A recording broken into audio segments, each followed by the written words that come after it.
Jesus chegou naquele ambiente, Jesus chegou naquele lugar e ressuscitou a Lázaro, mesmo depois de 4 dias que ele estava morto. Talvez já tenha se passado muito tempo do teu sonho, do teu projeto, daquilo que você deseja, o currículo que você colocou, e já faz tanto tempo e ninguém me chama. Deus é Deus. Deus continua sendo Deus. Ele está aqui, queridos. Ele é o socorro bem presente no momento da angústia. Ele é o socorro bem presente. É aquele que não falha, aquele que não decepciona, aquele que não chega atrasado, aquele que manifestará a sua glória na vida daquele que crê. Porque nesse texto de João 11 e o versículo 40, Jesus fala exatamente isso para aquelas mulheres, para aquelas pessoas que estavam ali. Porque ele estava voltando ali para o túmulo e pedindo para que as pessoas tirassem a pedra do túmulo. E foi questionado por aqueles que estavam ali. E Jesus fala para eles, nesse texto de João 11:40: se tão somente você crer, você verá a glória de Deus. Então somente você crê. Você está aqui nessa noite, você não está aqui por acaso, você não está ouvindo essa palavra por acaso. A palavra fala em Romanos 10:17 que a fé vem pelo ouvir, e ouvir essa palavra. Essa palavra é poderosa para mudar a tua vida, essa palavra é poderosa para mudar a tua história, essa palavra é poderosa para te dar um destino, um rumo, para mudar tudo aquilo que possa estar contrário na tua vida. A palavra fala que Pedro tinha pescado toda a madrugada e não tinha pegado nada. E ele chega com o seu barco na margem do mar. E Jesus pede o barco dele emprestado para ensinar a multidão. E depois que ele termina de ensinar, ele diz para Pedro: olha, lança a rede. E Pedro diz o seguinte: olha, eu pesquei a noite toda, não peguei nada. Em outras palavras, ele quis dizer: olha, eu sou pescador, eu tenho experiência com isso. Você é carpinteiro, filho de carpinteiro, não entende muito do mar. Eu que entendo. Mas ele não para aí. Ele continua e diz: mas sobre a tua palavra eu vou lançar as redes.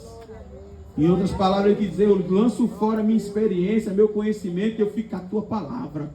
E ele lançou as redes e ele fez a maior pescaria da vida dele, da história dele. Porque ele creu na palavra, ele ficou com a palavra. Então eu quero dizer para você nessa noite: fica com essa palavra. Talvez você saia daqui e a circunstância continue sendo a mesma. Talvez você saia daqui e nada tenha mudado de imediato, mas permanece crendo nessa palavra, porque ela é poderosa para mudar a tua vida e tua história, para te dar um rumo, para te dar um destino, para te dar uma direção.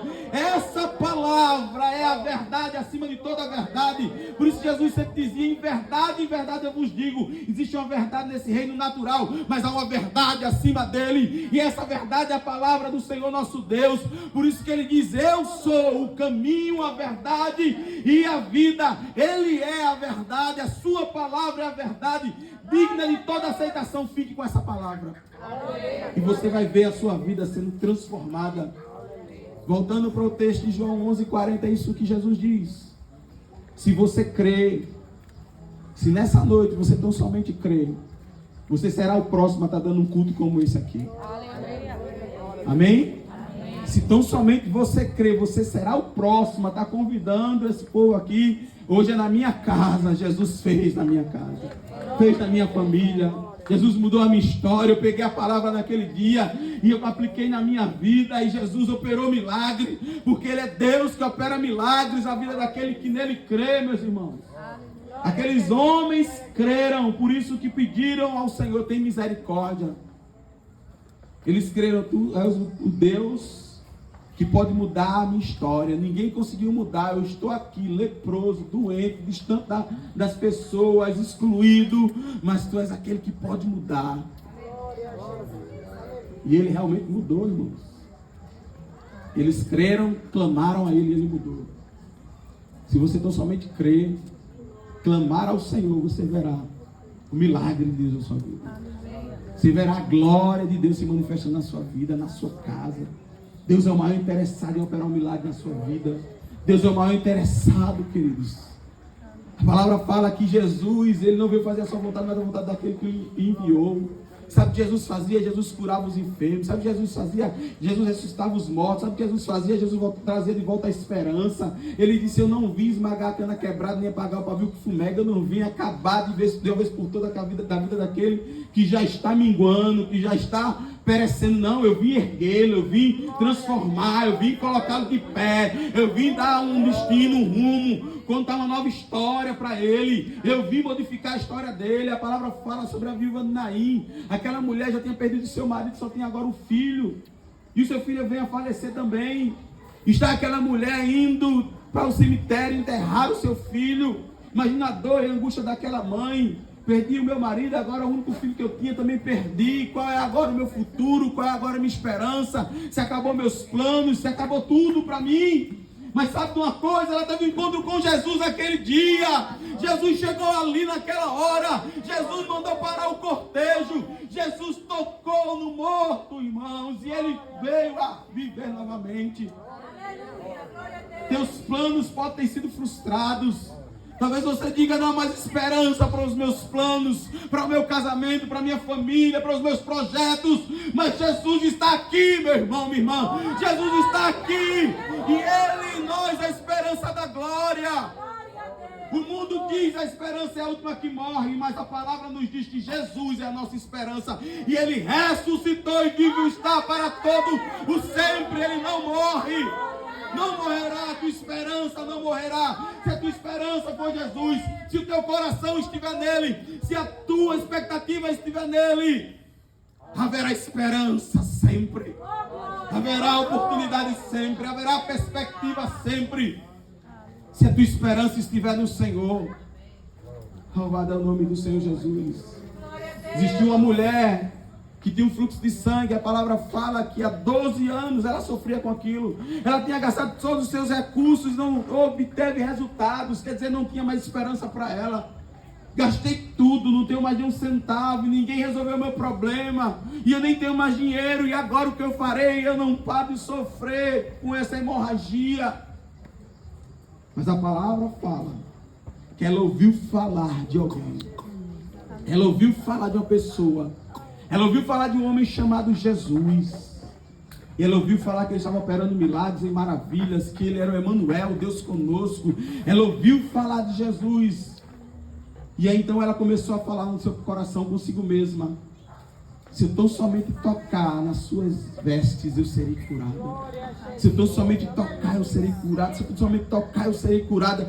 E quando aquele homem, o Senhor Jesus, ele passou ali por aquela região, ela não perdeu tempo.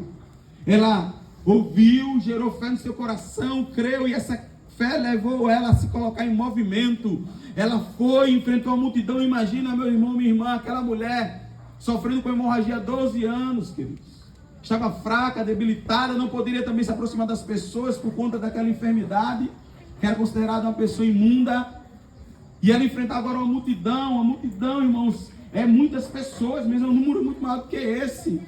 A palavra fala que quando Jesus alimentou a multidão, tinha 5.000 homens, fora as mulheres e crianças. Imagina, ela enfrentar aquilo ali, queridos. E ela enfrentou porque ela creu. Ela enfrentou porque ela entendeu que aquele ali era o único que poderia lhe dar esperança. E ela tocou no Senhor Jesus. O que aconteceu com ela? A palavra diz que ela foi curada de imediato.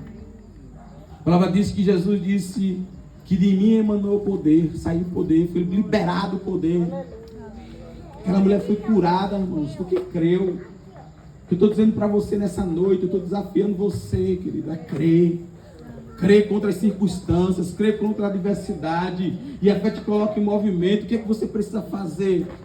Faça, se posicione, crendo nele, dizendo: Senhor, eu já fiz muitas coisas sozinho, eu já fiz muitas coisas pela minha própria habilidade, pela minha própria força, mas eu decido agora confiar em Ti, eu decido entregar tudo em Tuas mãos, eu decido, Senhor Deus, chamar a Ti para caminhar comigo, para me guiar, para me direcionar, para fazer aquilo que eu não posso fazer, sabe, amados? Porque tem coisas que nós temos que fazer sim. Quando Jesus foi ressuscitar Lázaro, Ele pediu para que tirassem a pedra, alguém tem que tirar a pedra. Aquilo que cabia aos homens fazerem, era para eles fazerem, e Jesus fez o que eles não podiam, um milagre. Quando Jesus foi transformar a água em vinho, Ele pediu para que eles enchessem as talhas. Isso os homens poderiam fazer, eles fizeram. Jesus fez o que eles não podiam, um milagre. Tem algo que você deve fazer, precisa fazer. E a primeira coisa é entregar a tua vida ao Senhor, confiar nele, querido. É buscar a presença dele. É se render, dizer, sabe, Senhor, eu já tentei tanta coisa e não deu certo. Sabe, Senhor, eu já percebi que eu não estou conseguindo. Sabe, Senhor, que os meus recursos já foram embora. Sabe, Senhor, não há mais esperança. Sabe, Senhor, mas hoje eu ouvi uma palavra dizendo que Tu és a esperança, que Tu podes fazer além, que Tu podes fazer aquilo que ninguém pode fazer por mim, que nem eu mesmo consegui fazer. Então eu quero, Senhor, eu decido, Senhor, eu entrego tudo em Tuas mãos, Senhor. Posicionamento era ouvir a palavra e crer, e a fé nos coloca em movimento. É um posicionamento. Se mais nada você sabe fazer, ou entende que pode fazer, no mínimo então adore ao Senhor. Cante ao Senhor. Adore a Ele, celebre a Ele de todo o coração. Porque o Senhor Jesus ouviu aqueles 10 homens e os curou a todos. A todos. Mas existia algo a mais que o Senhor tinha para todos eles também. Da mesma forma que Jesus curou todos, Jesus tinha algo a mais para todos. Mas infelizmente não foram todos que voltaram. O texto que a gente leu em Lucas 17, no versículo 16, diz o seguinte. Deixa eu ler aqui. No versículo 16 ele diz: e caiu aos seus pés. No versículo 15 diz: e um deles, vendo que estava são, voltou glorificando a Deus em alta voz. Só um voltou e começou a glorificar a Deus. Dos 10, só um voltou para adorar, só um voltou para agradecer, só um voltou exaltando o nome do Senhor. E não só adorando, mas a Bíblia diz aqui no versículo 16: e caiu aos seus pés, com o rosto em terra, dando-lhe graças. E este era samaritano.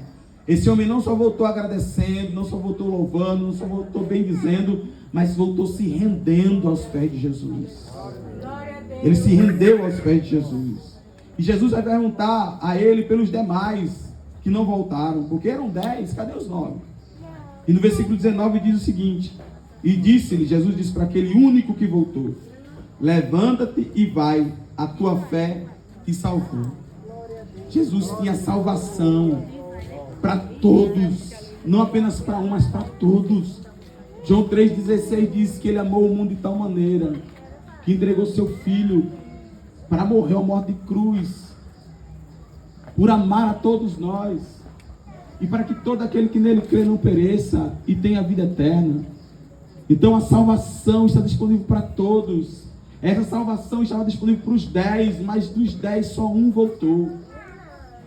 Todos receberam a bênção e se alegraram com a bênção. E Jesus não negociou.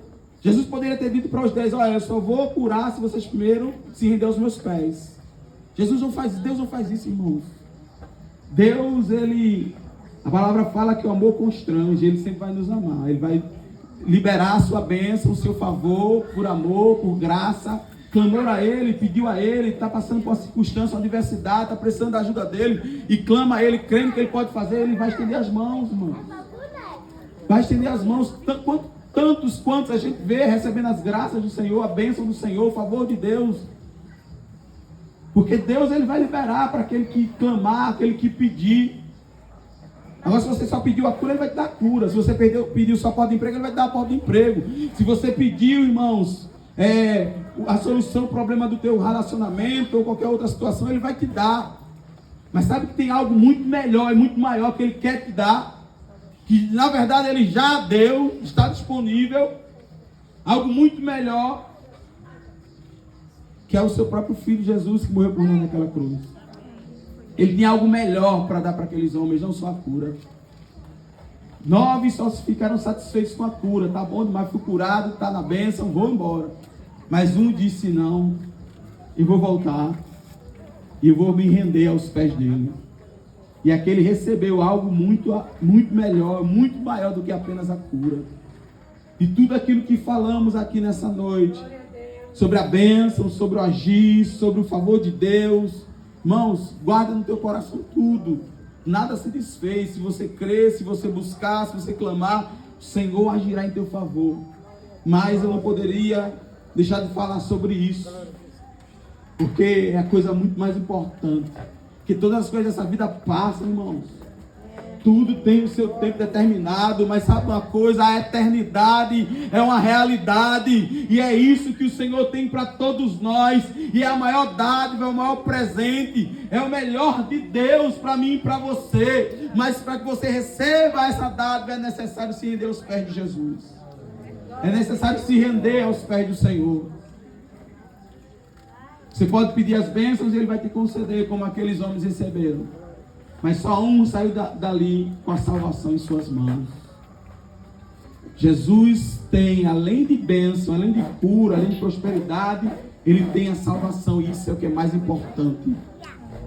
Esse é o maior propósito. Deus, Ele nos concede as dádivas, as bênçãos, só para mostrar para mim e para você o quanto Ele é misericordioso, o quanto Ele nos ama, exatamente para nos constranger por meio do seu amor. Para que a gente entenda, esse Deus é bom.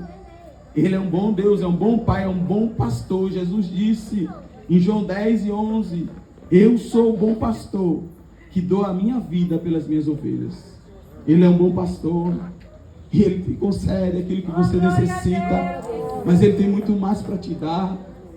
Ele tem algo muito maior para te dar. Ele tem algo que homem nenhum pode te dar, que emprego nenhum pode te dar, que casamento nenhum pode te dar, que filho nenhum pode te dar, que faculdade nenhuma pode te dar. Ele tem eternidade para te dar, e Ele te oferece nessa noite a vida eterna, a salvação eterna da tua vida, da tua alma, de todos nós que aqui estamos. É isso que Ele nos oferece, é a sua maior dádiva, queridos, para a minha vida e para a sua vida. Mas você que tem que decidir. Entre aqueles 10, um tomou uma decisão: eu quero mais, e voltou, e se rendeu aos pés de Jesus, e recebeu mais dele. E você que tem que decidir. Cada um daqueles que aqui estão, se ainda não tomaram essa decisão, é com cada um aqui. A salvação é algo individual, uma decisão pessoal, intransferível. Então, quero finalizar essa palavra nessa noite, trazendo para nós essa reflexão, que é muito bom as dádivas que o Senhor nos dá, e que todo aquele que crê nele, alcança dele os seus benefícios. Aquele que clama a Ele, Ele vai se fazer presente como um socorro para nos ajudar. Como nossa querida irmã Vera, sua família, sua casa, desfrutam daquilo que Deus lhe concedeu por clamarem, por buscarem. Mas o Senhor, Ele deseja te dar algo muito maior. Mas para isso é necessário você se render aos pés dele.